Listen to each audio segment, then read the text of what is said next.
Dito tayo ngayon sa aming bakuran. Share ko sa inyo guys yung aming mga manok dito. Meron ako ditong inaalagaan na yan. Yan, mistisang dalaga dito sa bukid. Ayan siya guys, oh. Huh? So, meron siyang dalawang itlog. Andito yung dalawa yung itlog. At ayan, nag-uumpisa kami mag-breed ng iba-ibang lahi ng manok. Yan, yan pakita ko sa inyo guys, oh.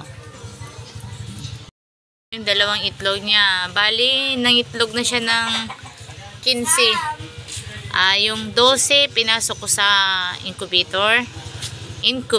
At ayan, yan yun guys, oh. Oo. Ito native to guys, pure na native, pero maganda yung palo niyan.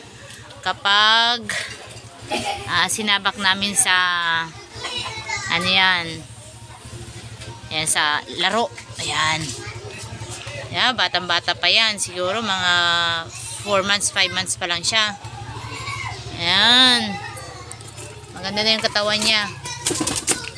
Huwag ka nang papalag. Huwag ka nang papalag. Ayan. So, ayan siya. Meron din ako dito, maliit pa. Ayan. Native din siya guys. Ayan, inaalagaan namin yan, oh. Mabuti. Kasi yung nakaraan, meron kaming isang panabong na ano yan, panabong na native din. Magandang palo nito guys, oh. Ano yan, nanalo. Pero native lang siya. Ang kalaban niya maganda, mistiso. Ayan, Texas. Magandang palahi, pero natalo niya. At ito guys yung sinasabi ko na breeding namin. Ito. Dalawa ng panalo niyan. Diba? Tsaka ito. Ayan. Ano kayang kalalabasan ng mga itlog niyan sa incubator? Ano kayang mukha yung kalalabasan niyan? Ayan guys. Ayan palahin namin. At meron din kami ditong ganito.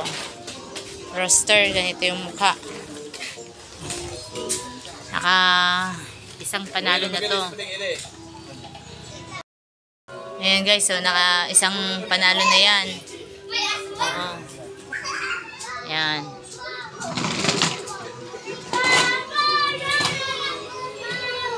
Meron din kaming kagaya din ito, nasa taas. Pakita ko sa inyo guys, punta natin. Opo, magkikiraan tayo. Ayan. This video, ipapakita namin sa inyo yung mga alaga namin manok. Ayan. Inakyat namin dito kasi wala pang space sa baba. So, nandito siya. Ayan guys, oh.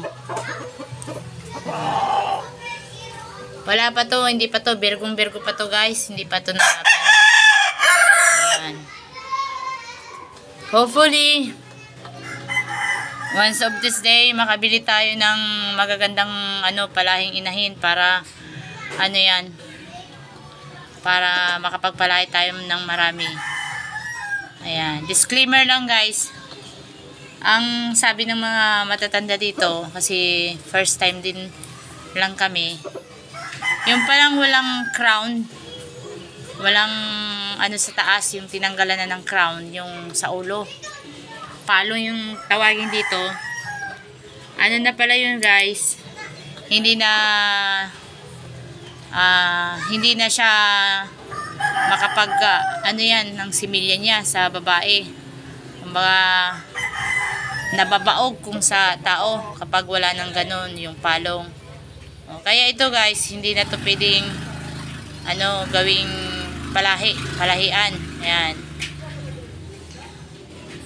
Hanggang dito na lang guys ang aming upload. At yung mga gustong